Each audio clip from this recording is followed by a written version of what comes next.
What is going on, everyone? I am so excited. I've been waiting for this car that I'm sitting in for years now. I feel like I've been trying to order this. It is a special limited edition QX80 with the anthracite gray. It's still wrapped in the plastic. Perfect Christmas present from Santa's workshop. I mean, check out those limited edition wheels. You can't see it. I'm gonna post another video as soon as this thing's unwrapped.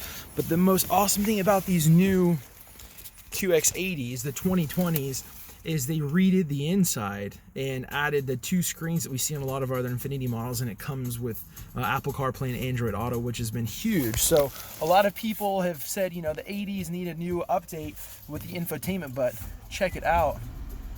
I mean, just beautiful touchscreen, beautiful quality, and they got rid of the old Atari looking screen and updated it. But this thing is just woo, beautiful, absolutely beautiful. I'll send another video as soon as it gets unwrapped and ready to do a nice little walk around. I can really show off the features of this beautiful limited edition 2020 QX80. Anyways, thanks for checking out the video. We'll see you soon.